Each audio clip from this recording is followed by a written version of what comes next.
Apakah sudah terlihat? Sudah dok, sudah terlihat jelas dok. Baik, kita sama-sama belajar dari dasar dulu karena saya tahu background kita di sini semua berbeda-beda ya, mungkin ya. Sehingga saat ini saya akan menyampaikan suatu hal yang prinsip dasarnya saja mengenai ventilasi mekanik pada anak ya. Eh, Mudah-mudahan semua teman-teman bisa mengikutinya, nanti kita bisa berdiskusi sesudah ini. Jadi apa yang akan kita bahas bersama-sama yaitu mengenai prinsip pernapasan normal dengan ventilasi mekanik, prinsip dasar kerja ventilatornya, kemudian modus dan setting, serta parameter dasar pengaturan ventilator. Sesungguhnya untuk masalah ventilator sendiri ya, baik dari dokter dan dari keperawatan agak sedikit berbeda untuk tupoksinya. Kita tapi harus tahu ya, sama-sama harus saling tahu, seperti kami dari medis dokter juga harus tahu banyak mengenai alatnya itu sendiri, kalau ada troubleshooting seperti apa yang harus dikerjakan ya. Demikian juga teman-teman dari nurse juga harus tahu mengenai modus, parameter, pengaturan, alarm, dan sebagainya ya. Di sini kita akan belajar sama-sama mengenai itu. Baik, pertama kita harus tahu dulu apa beda prinsip antara pernapasan atau ventilasi pada pernapasan normal dan ventilasi mekanik. Kita lihat di sini, di dalam proses pernapasan tentunya kita mengenal istilah inspirasi dan istilah ekspirasi ya. Untuk inspirasi, kita lihat pertukarannya adalah suatu proses ventilasi itu pertukaran antara oksigen dan CO2 ya. Bentar. Nah, untuk pernapasan normal, kenapa udara dari luar bisa masuk? Itu ada tekanan negatif intratoraks sehingga parunya bisa mengembang dan udara bisa masuk. Ya, itu prinsipnya. Jadi ada tekanan negatif intratoraks sehingga udara masuk dari tempat bertekanan tinggi ke tempat bertekanan rendah. Ya. Tetapi pasien dengan ventilasi mekanik ya, ini itu kebalik dari ventilasi normal. Jadi kita yang memberikan tekanan positif dengan sengaja menggunakan mesin ya.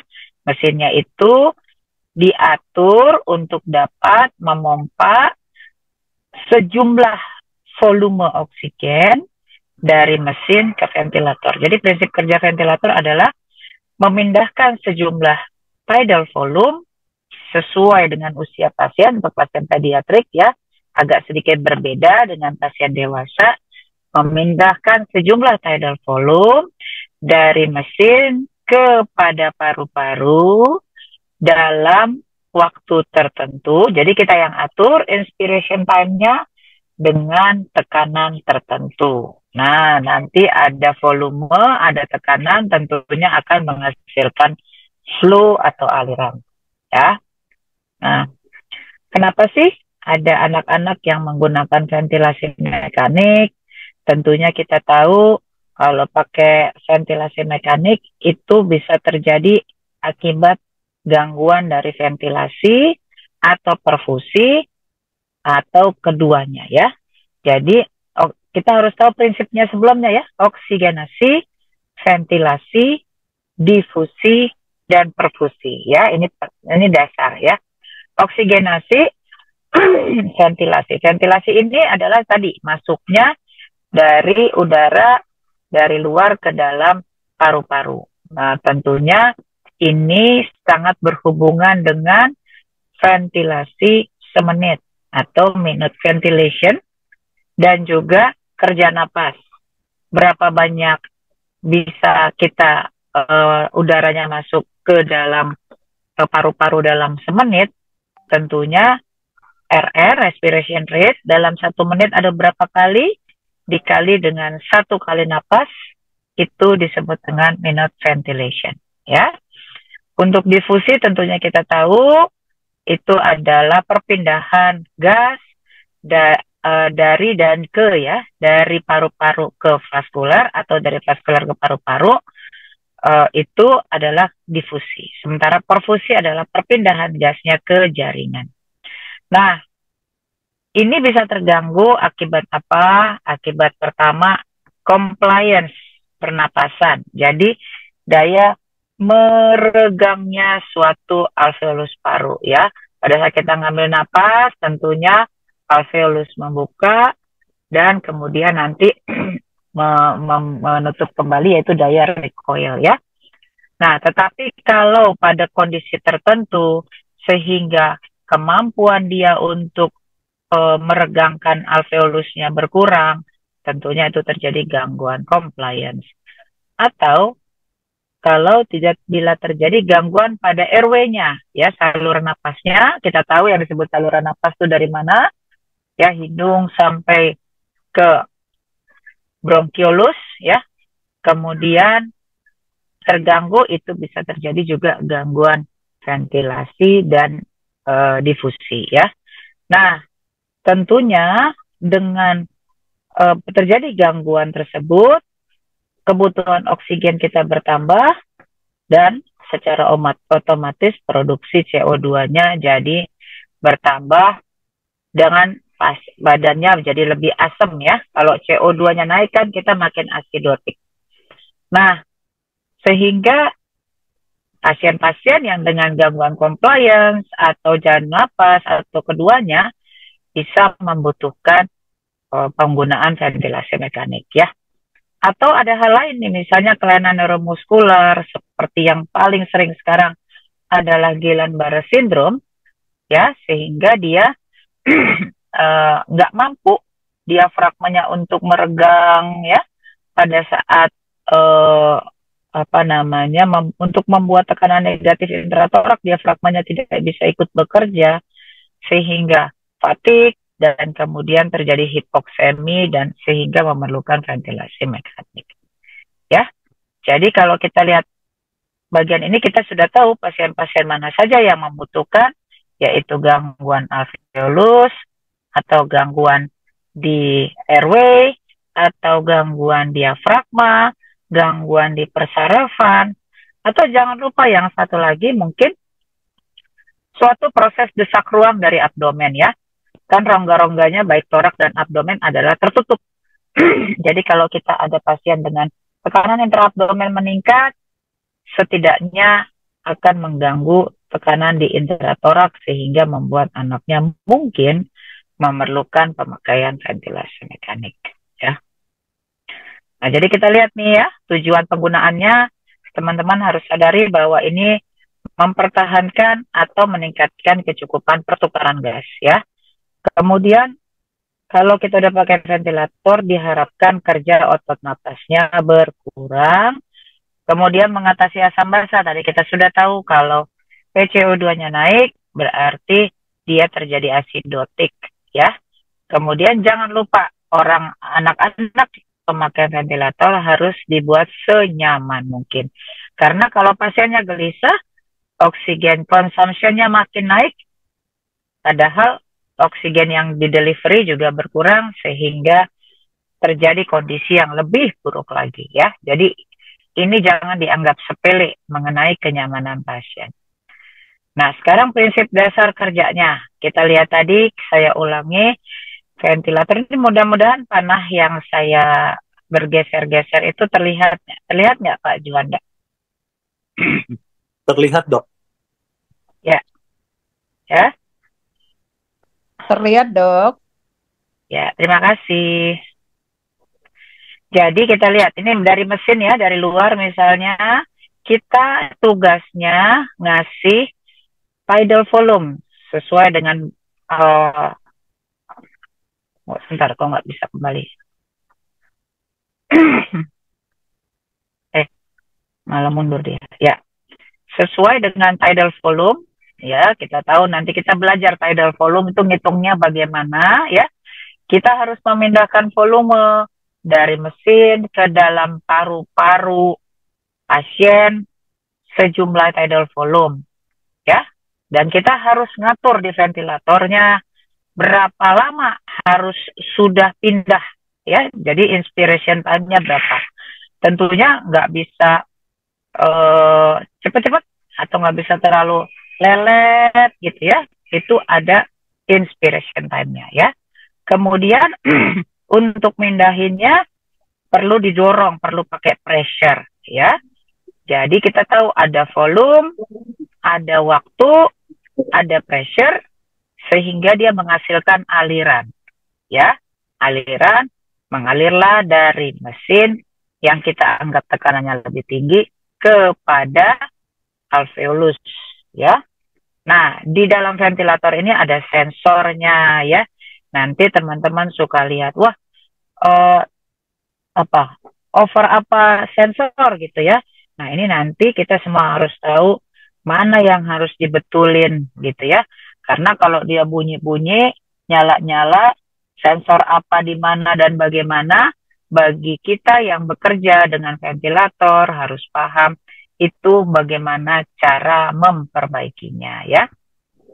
Nah, kita lihat jadinya ya bahwa ada yang perlu diperhatikan dalam kita merawat anak dengan ventilator ya. Yang pertama, variabel-variabel apa yang harus dikontrol ya. Tentunya tadi volumenya nggak boleh kegedean atau kekecilan, flow-nya harus tepat, tekanannya harus sesuai, nggak boleh tekanannya tinggi. Sehingga ini nanti semua yang kita kontrol ini harus kita buat alarm ya. Alarm itu yang ngasih tahu kita. Jadi kalau pasien pakai ventilator, jangan dibuat alarmnya sehalus mungkin, ya. Kalau sehalus mungkin, nggak ada yang dengar nanti, apalagi menjelang malam hari, ya. Nah, jadi ini nanti harus kita batasin atau kita buat alarm supaya bila mana terjadi secara mendadak perubahan tekanan atau perubahan flow atau volume, itu ventilatornya memberitahukan pada kita ya. Yang kedua, kita harus tahu, nanti kita belajar yang disebut dengan istilah trigger, limit, dan cycle, nanti ada di belakang supaya teman-teman lebih paham ya. Yang ketiga, kondisi pasien. Apakah pasien dengan kita kasih ventilator masih ada upaya napas yang hebat, dan waktu untuk inspirasi ekspirasi apakah sudah sesuai ya. Sebelum saya ke ventilator, saya mau bertanya dulu, boleh ya? Apakah diperkenankan? Ya, boleh dok. Boleh ya. Jadi mana ini? Saya nggak lihat orangnya. Nah, ini orangnya memang nggak harus buka kamera ya? Kenapa dok? Orangnya memang nggak harus buka kamera. Nggak apa Uh, lah ya. iya dok, karena kita Mungkin pakai webinar dok. Paling nanti mungkin mereka akan isi di kolom obrolan atau kolom chat dok. kolom chat ya. Ya. Soalnya biasanya senang melihat mukanya kan, kita ketemu teman baru ya. Iya. Teman-teman, kalau kita bernapas nih ada anak ya usia 1 tahun 5 bulan atau 2 tahun ya, 1 tahun lah ya. Dengan kalau kita hitung napasnya dengan respiration rate-nya 30 kali per menit gitu ya. Gimana cara tahu inspiration time-nya? Boleh ada di kolom chat. Saya stop share supaya tidak terganggu dengan itu. Dengan Ya. Baik teman-teman, boleh untuk di kolom chat ya. dituliskan untuk jawaban dari pertanyaan Dokter Iren teman-teman. Jadi dia Serta biasanya orang kalau saya bicara suka takut nih Pak Juanda. Dia ditanya balik gitu ya. Orang belum selesai materi udah ditanya balik. Silakan. Saya masih lihat chatnya masih kosong. ya, baik teman-teman boleh.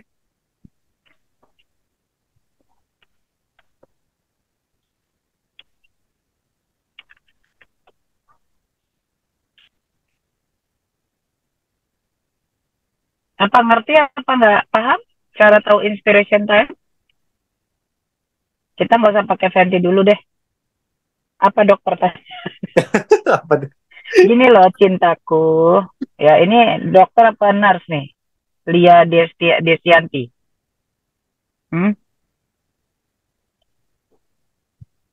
Orangnya mana ya? Dado orangnya. Lapai. Hah? Mana orangnya? Nurse apa dokter? Tak kikit nanti. Lagi sepertinya pada belum konsen nih dok. Padahal saya disengaja ditaruh pagi-pagi ya. Iya, Gara-gara pagi-pagi kita karena mau hitung-hitung. Itu sudah ya. karena ventilator Jadi kan agak lumayan, jadi kita taruh pagi nih, dok. harus pagi. Kita lihat di sini 60 kali ya. Jadi 30 kali per menit. Nah, jadi ini coba Ibu Nani terangin sama teman-teman. Boleh dia open mic? Mana Ibu Nani? Boleh, Ibu Mm-mm. Nani mungkin raise hand biar nanti dibantu oleh tim untuk dibukakan. Nah, ya ini benar nih Kak, kepada Ibu Fitri ya. Tidal volumenya 6 sampai 8 pinter ya. Udah keren ya Ibu Fitri ya. Ya, ada orangnya Ibu Nani yang sudah hitung-hitungan ada di link di chat. Jadi dapat 0,6 dari mana? Teman-teman sudah paham? Kalau sudah paham semua saya lanjut saja.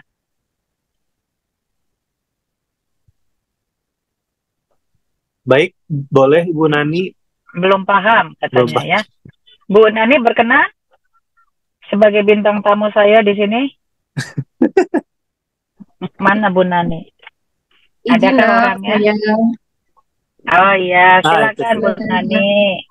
Selamat pagi Salam dokter kenal Bu Iren. Nani. Ya, selamat Halo, dok. pagi. Pagi.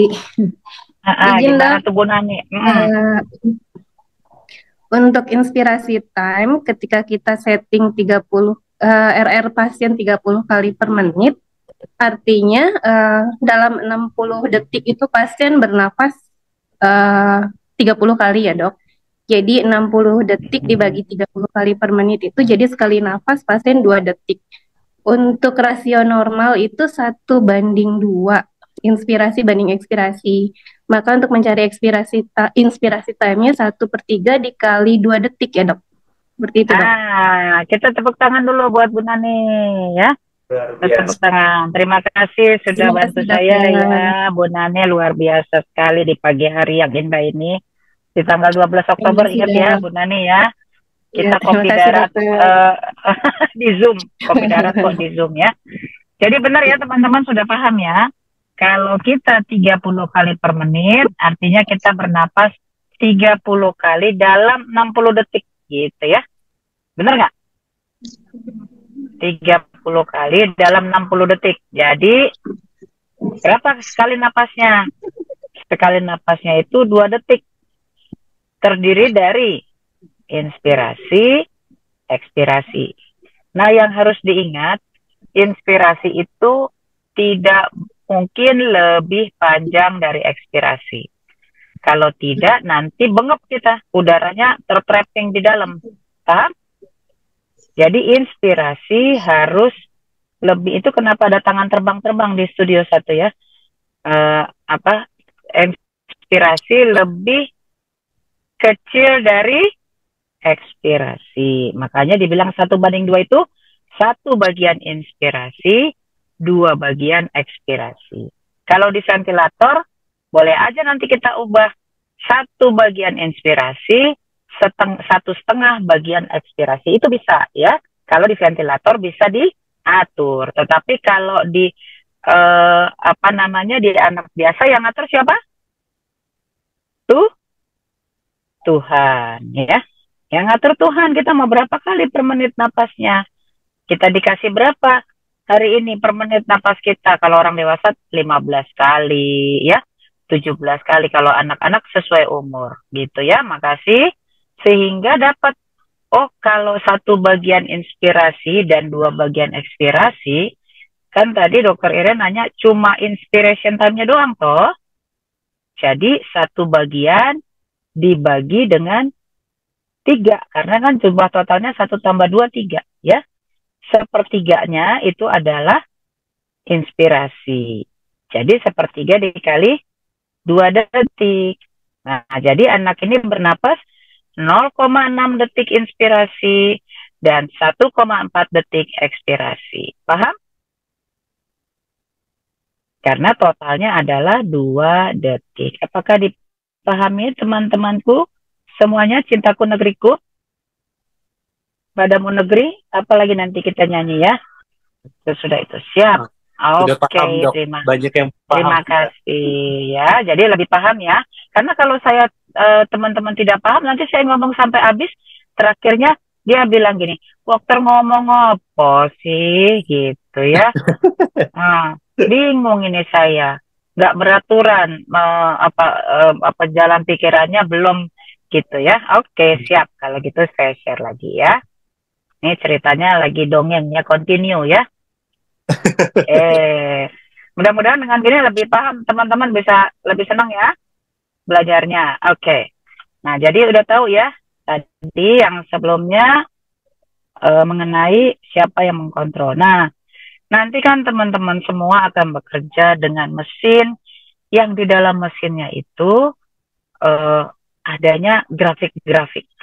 Nah, jadi teman-teman harus tahu semua cara baca tuh grafiknya seperti apa ya. Jangan ada grafik terus matanya memandang ventilator dengan nanar. Tahu nanar? Mau diapain ini semua? Grafiknya aku rak ngerti. Nah, kita mesti tahu nih grafik-grafik. Nggak apa-apa, pelan-pelan. Ini sebagai basicnya dulu ya. Nah, nanti grafiknya tuh ada yang bentuknya memperlihatkan, sebetulnya ngasih tahu bahwa ini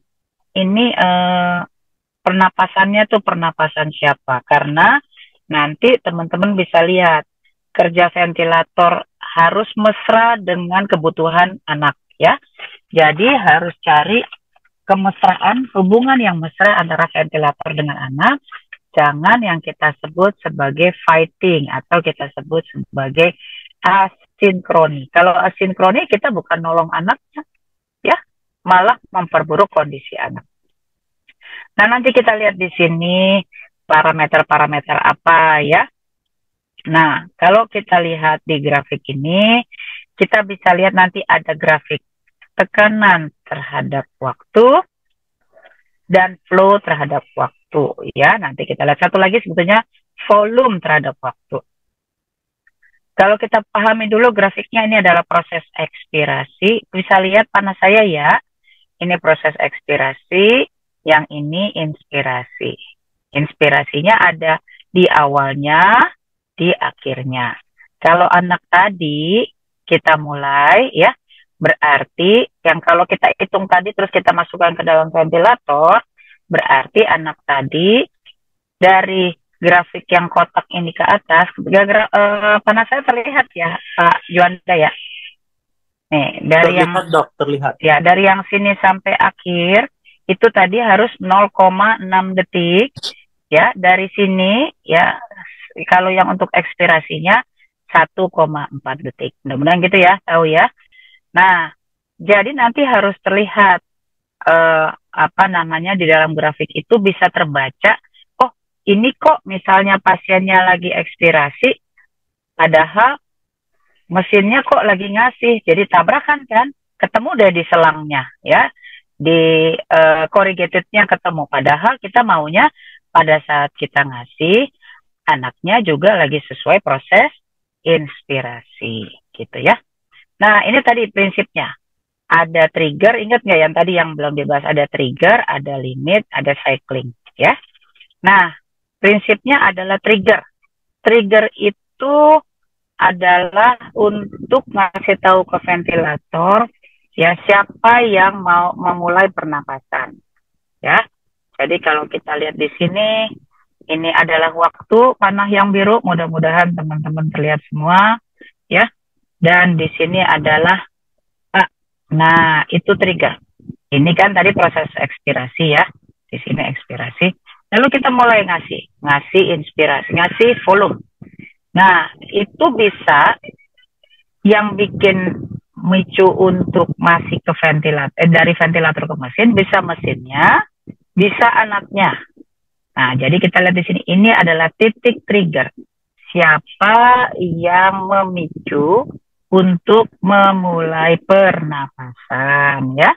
Siapa yang memicunya? Bisa pasien, bisa mesin. Kita yang suruh. Udah pasiennya diam aja. Kita sedasi aja dia, ya.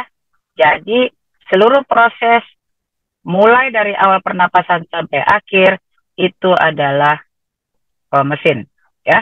Tapi bisa juga kita bilang, jangan, pasiennya punya drive nafas. Jadi biar aja pasiennya yang memicu, kemudian tapi karena dia masih lemas, nggak bisa mengakhiri, baru nanti dibantu ventilator. Itu nanti yang mengkode adalah dokternya, ya. Nah, tetapi kita juga semua medis pada saat kita berhubungan dengan ventilator harus bisa melihat, oh dok, ini nggak cocok nih dengan pasiennya. Nah, nanti kita harus bisa juga mengevaluasi seperti itu. Lalu sesudah kita trigger, dipicu, lah mesinnya kasih napas kan ke pasiennya, ya, kasih kasih pressure, kemudian ada flow-nya naik gitu ya, flow-nya untuk memindahkan tadi dari ventilator ke pasien. Nah, proses pemindahan ini juga harus ada batasnya. Nanti dia pindahin terus sampai parunya pecah. Ya, jangan. Ya, jadi harus ada limit. Harus ada bilang, stop. Kamu nggak boleh kasih karena udah diaturnya segitu. Ya. Nah, yang bikin limit ini bisa pressure, bisa volume. Misalnya, kalau dia volume control, kita bilang gini, ventilator, kamu kasih napas kepada pasien saya dengan sejumlah volume 100. 100 itu nanti kita hitung, kayak tadi udah ada di chat ya. Misalnya anak 2 kilo tadi, 2 kilo misalnya berat badannya pakai rumus 2N plus 8 ya. 2 kali 2 tambah 8 itu sekitar misalnya berapa tuh?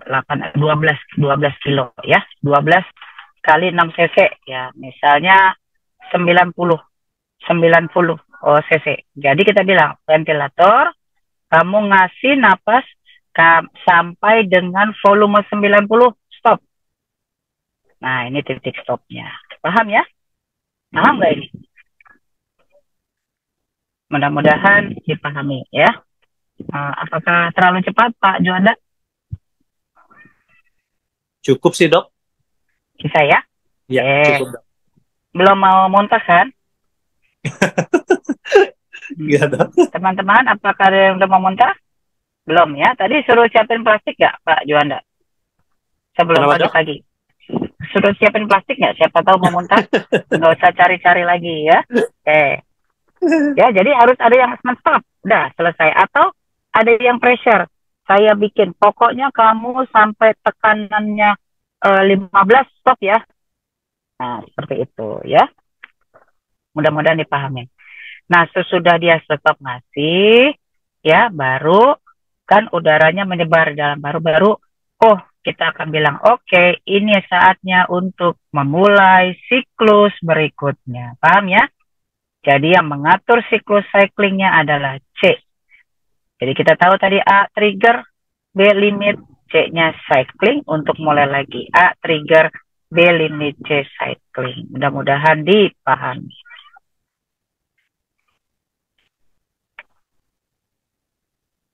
Ya.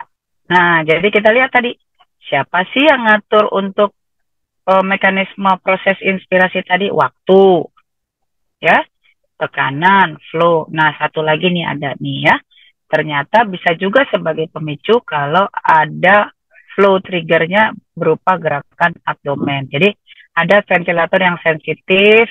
Kita kalau kasih, kita bikin. Jadi anaknya gerak sedikit, gerak abdomen, ventilatornya langsung ngasih. Nah, ini nanti tidak saya bicarakan di sini ya. tetapi itu juga bisa menyebabkan trigger mesin memberikan ventilasi ke pasien.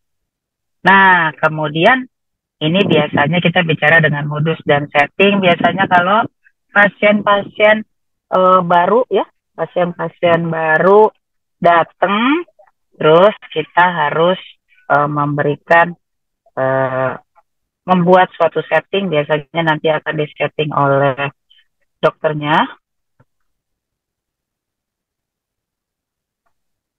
Terus kemudian kita baca ya. Jadi kita lihat modus ini. Pertama, modusnya itu bagaimana cara ventilator memberi bantuan napas ke pasien dan bagaimana hubungannya ya. Hubungannya mesra apa enggak antara ventilator sama mesin. Nah, kita lihat di sini tuh ada modus yang kontrol, ada assist control, ada synchronized intermittent mandatory ventilator, ada intermittent mandatory ventilator, ada CPAP ya, pressure support ventilation atau CPAP ya. Nah, kita lihat di sini ya. Ini tadi, ini seperti mengulang yang tadi ya.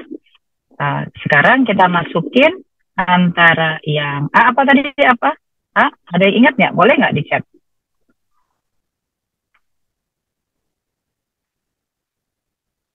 Ya, boleh teman-teman yang itu tadi apa? B apa? Trigger. B-nya apa? B-nya limit. Limit. Satu lagi. C-nya cycling. Siklus ya. Duh, senang deh saya berarti di perhatikan ya. Nah, kita lihat nih ya. Breathing initiation itu A ya. Kemudian B-nya itu inspiration-nya ya. Terus kemudian C-nya itu cycling di masing-masing modus ventilation ya. Sekarang kita lihat di sini kalau yang kontrol, contohnya nanti ada gambarnya lagi yang lebih baik lagi. Tentunya yang mengatur triggernya adalah mesin dan diakhiri oleh mesin. Paham ya? Oke. Kemudian kalau assist control itu diawali oleh pasien ya. Tetapi kalau pasiennya nggak bisa juga diambil alih oleh mesin dan diakhiri oleh mesin. Jadi pasiennya nggak bisa ya. Nah, di sini kita lihat kalau yang assist spontaneous ya dimulai oleh pasien, diakhiri oleh pasien, tetapi di tengah-tengahnya dia harus ada pressure control ya. Kemudian kalau yang spontaneous itu seperti CPAP, dia hanya memberikan pressure untuk membuka alveolus supaya tidak kolaps, tetapi awal sampai akhirnya pasiennya bisa berusaha sendiri. Mari kita lihat yang ini, kita lihat yang atas, paling atas nih spontaneous ventilation ya. Yang paling atas nih, kelihatan ya panahnya ya, spontaneous ventilation ya. Jadi dia tadi tekanan negatif intratorak, kemudian dia napas seperti biasa. Nah, sekarang kalau kontrol yang ini ya, kita lihat pasiennya nggak ada usahanya sendiri sedikit pun. Ini mesin mulai mengakhiri. Ini semua mesin ya. Kalau assist kita lihat ya, kita lihat di sini assist kita lihat dimulai oleh pasien, tapi dia udah cuma bisa mulainya doang. Sehingga seluruh prosesnya itu diselesaikan oleh mesin. Gitu ya. Nah, ini dengan PEP. Kalau tadi ini 0, kalau yang ini kita kasih, tugasnya PEP itu sebagian besar untuk membuat alveolusnya tidak kolaps. Ya. Nah, kalau yang synchronized mandatory, ya, kalau synchronized mandatory, kita lihat anaknya udah bisa napas, tetapi ventilatornya bisa ngebaca, oh di yang episode ini anaknya nggak mampu nih. Jadi dia bantu di tempat-tempat tertentu aja. Tetapi harus mesra hubungannya dengan pasiennya ya. Jadi dia bisa ada di sini, dia kasih di sini, dia kasih di sini. Di tengah-tengahnya kalau dia lihat si pasiennya bisa nyelesain ya udah gitu ya. Nah, di sini kita lihat pressure support ventilation, sebetulnya pasiennya bisa menginisiasi, tetapi harus dikasih tekanan positif untuk membantu kembangnya paru, ya. Kadang-kadang kita sering combine antara synchronize dengan pressure support, jadilah seperti ini, ya. Jadi ada bagian-bagian yang mungkin pasiennya tidak mampu dibantu oleh itu, ya. Nah, kalau yang ini CPAP, kita lihat hampir beda dengan spontaneous ventilation, tetapi kita kasih pressure, ya. Kalau yang ini sama sebetulnya dengan yang ini, ya, tapi ini bentuknya pressure control ventilation. Ya, ini sebetulnya pengulangan yang tadi, ya, kita lihat ada kontrol penuh, ya, ada assist control. Nah, sekarang bedanya IMV sama SIMV apa? Kalau IMV, dia nggak bisa baca kebutuhan pasien. Jadi dia pokoknya ngasih aja, disuruh 15 kali, ngasihlah 15 kali. Padahal mungkin ada saatnya pasiennya masih bisa sendiri. Sehingga kadang-kadang terjadi tabrak antara ventilator dan mesin. Nah, kalau sebab itu, sekarang yang kita pakai adalah synchronized intermittent mandatory ventilation, ya. Nah, ini yang kita lihat nih, ya, yang kita lihat pada saat kita udah masukin, maksudnya udah taruh anaknya di mesin, ya, kita sudah connect. Nah, inilah yang tadi harus kita lihat semua. Yang ini adalah FiO2 yang kita kasih, ya. Kemudian yang ini adalah berapa kali, nih gitu, ya. Nah, sekarang kita bisa hitung kayak tadi. Kalau saya suruh kasih 15 kali per menit, berarti kan 60 bagi 15 gitu, ya. 60 bagi 15 berapa? 4, ya. Nah, 4. Terus kemudian dia settingnya I banding E-nya bukan 1:2 kayak tadi. Jadi 1:1,7 boleh. Ini nanti berdasarkan pasiennya masing-masing. Sehingga nanti keluar nilai TI-nya ini, ya, inspiration time-nya. Jadi tetapi kalau kita lihat di sini, ini di sebelah kanannya ada aslinya punya pasiennya. Kita lihat dengan kita support 15, ternyata pasiennya menghasilkan 56 kali napasnya. Nah, ini semua harus kita perhatikan, ya. Selama dia udah modusnya SIMV, berarti kita perbolehkan anaknya napas sendiri, ya, cuma 15 kali yang dibantu oleh mesin ini, gitu, ya. Nah, kemudian kita juga bisa menghitung tidal volume-nya. Kita lihatnya yang di sebelah kanan ini, ya. Jadi misalnya tadi beratnya 12, ya. Misalnya 6 cc per kilonya 90 cc. Nah, nanti kita mesti lihat di sini angka 90, ya. Kalau minute volume itu adalah perkalian dari tidal volume dikali dengan RR-nya. Ini anak lain, bukan anak yang tadi saya contohkan, ya. Ya, nah inilah trigger flow. Kita mesti lihat seberapa respon ventilator terhadap upaya pasien. Biasanya nanti kita ada setting-setting tertentu, -2 sampai +2 boleh pada pasien, ya. Oke, ini PIP, ya, dan ini PEP.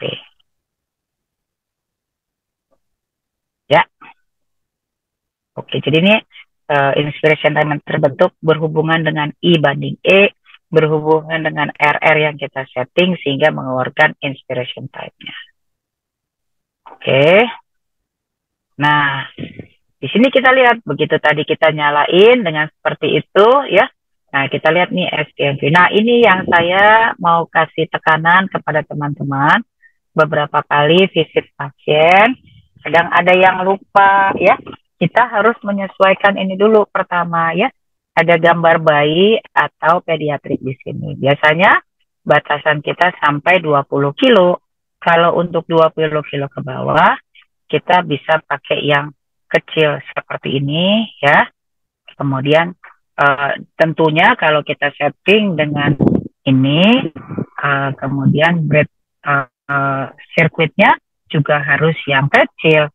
Pada beberapa kesempatan ininya kecil, bread setting sirkuitnya besar, atau ininya besar, breathing circuitnya kecil, itu nanti hubungannya dengan gangguan resistensi ya. Nah, jadi pertama harus ngapain? Harus kita olah dulu modusnya, kontrol, assist kontrol atau yang tadi. Nah, biasanya setting awal FiO2-nya boleh, kalau nggak ada masalah paru, kita nggak usah 100, kita bisa mulai dengan 50 ya. 100 ini juga harus segera diturunkan supaya tidak terjadi toksisitas oksigen ya. Lalu kita tetapkan frekuensi napasnya ya, kita berdasarkan umurnya ya. Untuk pediatrik berapa, ini lebih ke arah anak yang gede ya, udah remaja ke atas hampir mirip dewasa. Tapi kalau untuk bayi, balita ya mungkin ada angkanya sendiri. PEP yang tadi saya katakan supaya dia tidak kolaps, itu biasanya kita setting antara 5 sampai 8. Kemudian tidal volume-nya untuk bayi anak yang lebih kecil 6 sampai 8, untuk remaja-remaja bisa 8 sampai 10. Kita lihat nih tadi ya, ini kurva-kurvanya nanti grafiknya yang harus kita sesuaikan. Kita lihat di sini ada pressure terhadap waktu, flow terhadap waktu, dan volume terhadap waktu. Ya, nanti cara baca grafiknya mungkin saya tidak bisa jabarkan sepenuh-penuhnya di sini. Mungkin pada episode lain, ini hanya memperlihatkan hal-hal apa yang harus kita perhatikan selama anaknya menggunakan ventilasi mekanik ya. Oke. Jadi udah tahu mana yang disebut angka-angkanya ya. Ini parameter dasar tentunya tadi sudah volume, pressure, flow ya yang harus kita perhatikan. Nah, inilah tidal volume itu biasanya harus di atas ruang ruginya. Jadi bisa ada yang masuk ke paru-paru. Ini usianya ya, tadi yang sudah saya sebutkan. Kemudian tekanan. Nah, kita kalau boleh tidak sampai lebih dari 25 cm H2O dengan PEP-nya. Nah, ini maksudnya PIP ya, peak inspiration pressure. Dengan PEP itu untuk yang menjaga agar tidak kolaps sekitar 5 sampai 8 ya. Nah, ini juga flow-nya kita lihat berapa kali RR-nya. Nanti ini sebetulnya di tiap-tiap mesin ada anjurannya dia, ada kertasnya yang harus kita tetapkan bersama-sama di situ untuk umur berapa, inspiration time-nya berapa gitu ya. Oke. Nah, ada dua hal yang harus kita perhatikan dalam kita merawat anak dengan penggunaan ventilasi mekanik. Yang pertama, kecukupan oksigen, yaitu untuk melihat kondisi parenkim parunya. Dan yang kedua adalah ventilasi untuk melihat airway. Ya, jadi ada dua, oksigenasi dan ventilasi. Kita juga kalau report pasien dengan yang menggunakan ventilasi mekanik, harus kita sebutkan oksigenasinya baik apa tidak, ventilasinya baik apa tidak ya. Untuk oksigenasi parameter yang harus kita lihat, 1 FiO2, kemudian kedua mean airway pressure, sama oxygen consumption. Mean airway pressure ini, jadi ada hubungan dengan inspiration time, PIP, PEP yang tadi. Kalau FiO2 tadi udah ada ya di kirinya. Ya. Nah, kita lihat di sini sekali lagi. Nah, ya ini 1 kali napas, ini ekspirasi, ini inspirasi, ekspirasi ya. Yang disebut dengan inspiration time adalah itu ya, ini expiration time, yang ini itu mempengaruhi semua oksigenasi ya. Kemudian ini PEP-nya ya, PEP yang tadi, dan PIP puncak pressure-nya tuh nggak boleh lebih dari 25 tadi ya. Nah, yang kedua adalah pengaturan ventilasi mengenai karbon dioksida. Kalau tadi kan pengaturan oksigenasi, sekarang pengaturan ventilasi ya.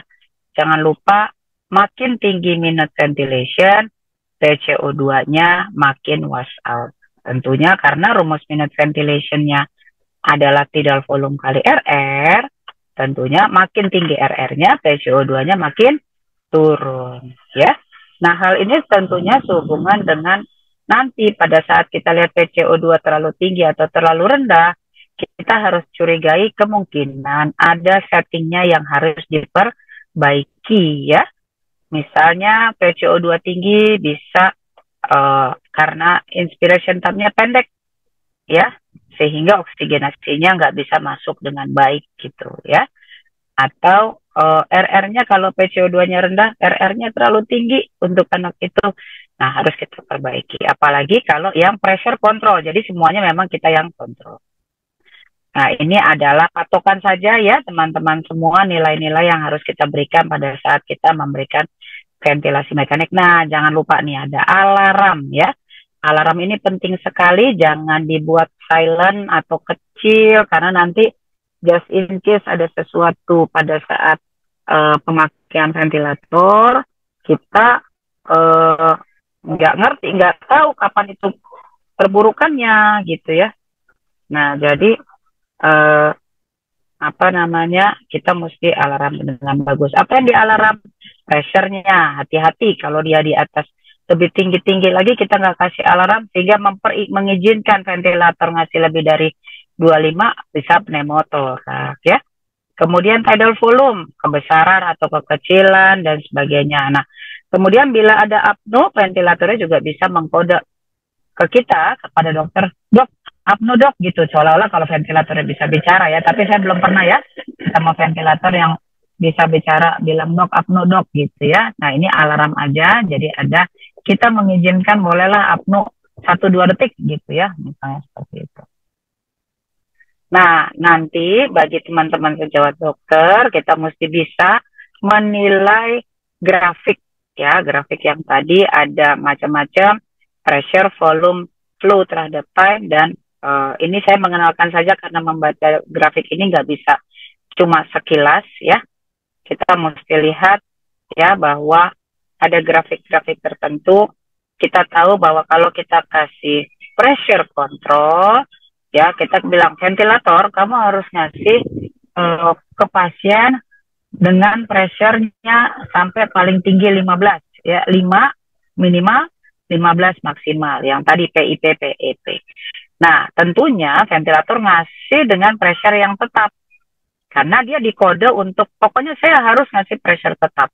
Akibat pressure-nya tetap, sehingga flow dan volumenya bisa berubah-ubah, ya.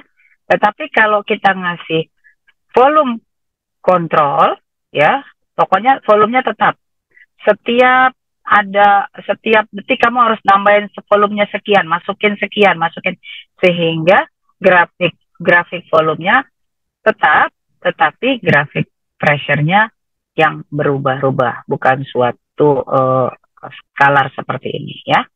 Nah, saya rasa itu untuk yang bisa saya bagikan.